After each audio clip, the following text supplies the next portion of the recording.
So children నిన్న simple ప్రెజెంట్కి సంబంధించిన వీడియోని మనం చూసాం. సో ఈరోజు మనం ప్రజెంట్ కంటిన్యూస్ని చూస్తున్నాం. సో నేను నా లెసన్ని స్టార్ట్ చేసే ముందు ప్రజెంట్ టెన్స్ సింపుల్ ప్రెజెంట్కి పాస్ట్ ప్రజెంట్ కంటిన్యూస్కి మధ్యలో ఉన్న డిఫరెన్సెస్ చెప్పడానికి ప్రయత్నం చేస్తున్నాను. సింపుల్ ప్రెజెంట్లో దీన్ని హ్యాబిచువల్ యాక్షన్స్ లేదా జనరల్ ట్రూత్ కింద వాడడానికి ఉపయోగిస్తారు. అలాగే పర్మనెంట్ సిచ్యువేషన్స్ ఏవైతే ఉన్నాయో అలాంటి సిచ్యువేషన్లో కూడా ఉపయోగిస్తారు. For example, I exercise everyday, నేను ప్రతిరోజు ఎక్సర్సైజ్ చేస్తాను. సో దీని యొక్క స్ట్రక్చర్ వచ్చినప్పుడు subject plus V1 S or ES. ఆ సింగులర్ వచ్చినప్పుడు ఎస్ కానీ ఈఎస్ కానీ వెర్బ్ యొక్క ఫస్ట్ ఫామ్కి చేరుతుంది. అదే ప్లూరల్ ఫామ్ వచ్చినప్పుడు సబ్జెక్ట్ యొక్క ప్లూరల్ ఫామ్ ఉన్నప్పుడు అది ఏ విధమైన మార్పులు ఉండవు. అలాగే ప్రజెంట్ కంటిన్యూస్కి వచ్చేటప్పటికి for real present or now at this moment, అంటే ఇప్పుడున్న పరిస్థితి గురించి మాట్లాడుతున్నప్పుడు మనం ప్రజెంట్ కంటిన్యూస్ అనే దాన్ని వాడతాము. అలాగే for temporary situations I am exercising right now, I am exercising right now, I am exercising right now అంటే నేను ఇప్పుడు ఎక్సర్సైజ్ చేస్తున్నాను, అంటే ఇప్పుడు గురించే మాట్లాడుతున్నాను తప్ప నిన్నటి గురించి కానీ రేపటి గురించి కానీ మాట్లాడట్లేదు. దీని యొక్క structure subject is am are V1 plus ing form అనేది ఉంటుంది. సో ఇది ప్రజెంట్ కంటిన్యూస్ ఏమో టెంపరరీ సిచ్యువేషన్స్ గురించి, సింపుల్ ప్రజెంట్ అనేది పర్మనెంట్ సిచ్యువేషన్స్ గురించి మనకి చెప్తా. సో దీన్ని మనం కొంచెం నిన్నట్లాగే పాజిటివ్, నెగిటివ్, ఇంట్రాగేటివ్ గురించి మనం ఆలోచన చేస్తే, పాజిటివ్కి వచ్చేటప్పుడు subject plus helping verb plus V1 plus ing form plus object. పాజిటివ్లో వచ్చేటప్పటికి ఐ యామ్ V1. సో నేను వాక్ అనే ఒక వెర్బ్ని తీసుకున్నాను. సో V1కి ఇంగ్ కలిపితే వాక్ ప్లస్ ఇంగ్ వాకింగ్ అయింది, I am walking. So next you are అంటే ప్లూరల్కి వచ్చినప్పుడు you are walking, we are walking, they are walking. So ఇలాగా మనకి సెంటెన్స్ అనేది మారుతుంది. అలాగే హీ అంటే థర్డ్ పర్సన్కి వచ్చేటప్పటికి he, she, it, noun. He is walking, she is walking, it is walking. Noun అంటే ఏదైనా ఒక పేరు, Lasya is walking, Shravya is walking, Naveen is walking. ఇలాగ మనం పాజిటివ్ సెన్స్లో మనం మాట్లాడుకోవచ్చు. అలాగే నెగిటివ్కి వచ్చినప్పుడు subject plus helping verb plus not plus V1 ING. I am not walking, I am not walking, you are not walking, we are not walking, they are not walking. So this is called are not, this is are not, are not, aren't, are not, aren't, you aren't walking, we aren't walking, they aren't walking. So she is not walking, she is not walking, it is not walking, Naveen not walking.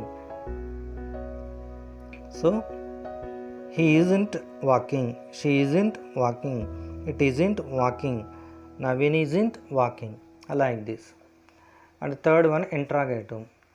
Helping verb plus subject plus not plus V plus ing form and followed by question mark. So am I not walking? So am I not walking? So are you not walking? Are we not walking? Are they not walking? Like this. So is she not walking? Is he not walking? Is it not walking?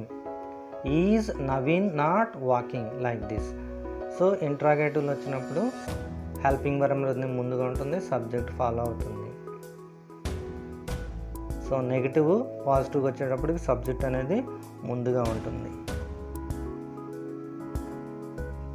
So దీన్ని ఎప్పుడెప్పుడు use చేయాలి అనేది మనం ఆలోచన చేస్తే, for actions happening at the time of speaking, అంటే మాట్లాడుతున్నప్పుడు మనమే దీన్ని ఉపయోగించాలి. ఐఎమ్ లిజనింగ్ టు మ్యూజిక్ అంటే నేను ఇప్పుడు మ్యూజిక్ని వింటున్నాను. So action taking parallel. అంటే మ్యూజిక్ వినడం అనేది రెండు థింగ్స్ ప్యారలల్గా జరుగుతున్నాయి సైమల్టేనియస్గా. Fractions in progress about this time but not necessarily at the time of speaking. అంటే ఇక్కడ యాక్షన్ అనేది ప్రోగ్రెస్ అవుతుంది, కానీ అది ఇప్పుడే జరుగుతుంది అని మనం చెప్పలేం. ఎగ్జాంపుల్ చూస్తే he wants to go to France. తను ఫ్రాన్స్ వెళ్ళాలనుకుంటున్నాడు. So he is learning French. ఎప్పుడూ ఫ్రాన్స్ వెళ్ళేదానికి ఇప్పుడు ఉపయోగపడుతుంది కదా అని చెప్పి ఈ ఫ్రెంచ్ అనేది నేర్చుకోవడం జరుగుతుంది. సో యాక్షన్ అనేది నేర్చుకోవడం అనేది ఇప్పుడు జరుగుతుంది, కానీ ఆ టైమ్ ఆఫ్ స్పీకింగ్ అంటే ఎప్పుడు వెళ్తాడనేది ఫ్రాన్స్ తెలియదు. కాబట్టి దీన్ని ఇలాంటి సిచ్యువేషన్లో కూడా వాడతారు. మూడవది to express a plan in near future. అంటే తొందరలో నియర్గా దగ్గరలో జరిగే దాని గురించి మాట్లాడుతున్నప్పుడు కూడా వాడతారు. My cousins are coming to stay with us next week. అంటే నెక్స్ట్ వీక్ వస్తున్నారు, మా కజిన్స్ మాతో పాటు ఉండడానికి అని చెప్పి నియర్ ఫ్యూచర్లో జరుగుతుంది కాబట్టి ఇలాంటివి కూడా ఉపయోగించవచ్చు. నెక్స్ట్ వీక్ అనేది మనకి ఇక్కడ క్లూ వర్డ్ కింద ఉంది. The time of action must be mention. Next month, next year, next day, yesterday, ఇలాంటివన్నీ టైం అనేది మెన్షన్ చేయాలి. To express undesirable habit. Desirable అంటే కావలసింది, అన్డిజైరబుల్ అంటే మనకి కానిది.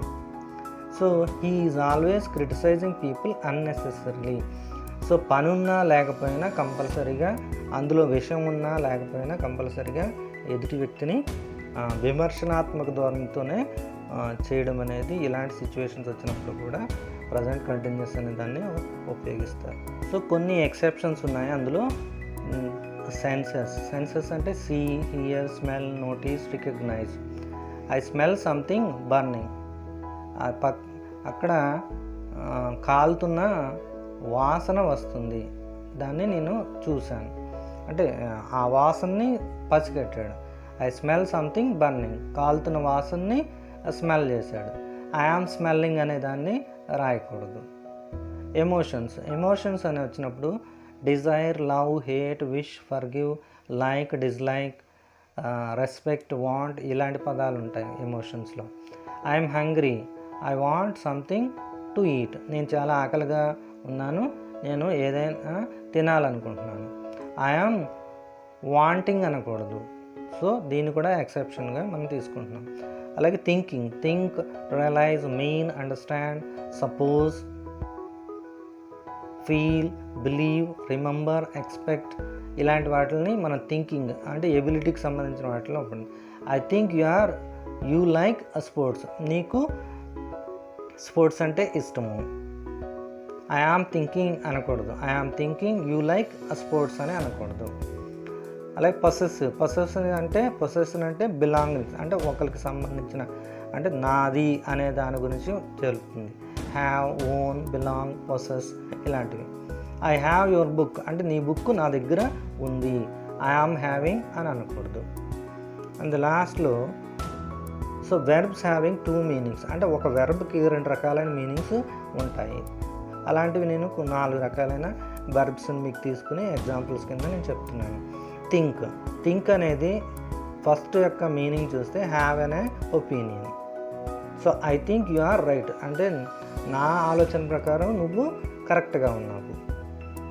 అదే ఇంకొక అర్థం ఏంటంటే ప్లాన్. థింక్ అంటే plan. I'm thinking about next holidays. నేను తర్వాత వచ్చే సెలవుల గురించి ఆలోచన చేస్తున్నాను.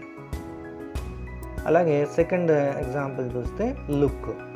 Seem like, that looks like our train అంటే అది మన ట్రైన్ లాగా ఉంది. అంటే మన ట్రైన్ అంటే మనం ఎక్కవలసిన ట్రైన్ లాగా ఉంది. టర్నింగ్ యువర్ ఐస్ టువర్డ్స్ అంటే మన కళ్ళు అటువైపు తిప్పడం లుక్ అంటే.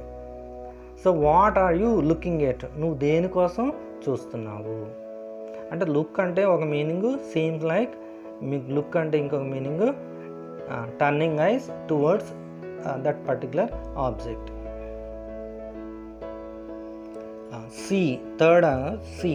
సి అంటే అండర్స్టాండ్ అనే ఒక మీనింగు, మీట్ అనేది ఇంకొక meaning. I see what you mean అంటే నువ్వు ఏదైతే చెప్పాలనుకుంటున్నావో దాన్ని నేను చూడగలుగుతున్నాను. Meet, I'm seeing my dentist on Tuesday, అంటే నేను నా డెంటిస్ట్ని ట్యూస్డే మీట్ అవుతాను అని అర్థం. ఫీల్ అనే దానికి ఫస్ట్ అర్థం have an opinion. I feel you are making a mistake, and నేను అనుకోవడం నువ్వు కంపల్సరీగా తప్పు చేసావు. ఫీల్ ఇల్, ఫీల్కి ఇంకొక అర్థం ఫీల్ ఇల్. ఐఎమ్ ఫీలింగ్ ఇల్ అని రాయొచ్చు, లేదా ఐ ఫీల్ ఇల్ అని రాయొచ్చు.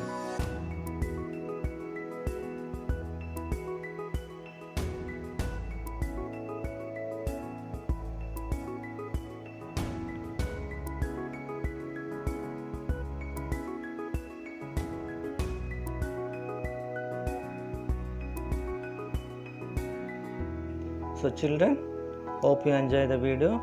So far we completed simple present and present continuous. Tomorrow present perfect. So hope you enjoy the video. See you next time. Until bye for now.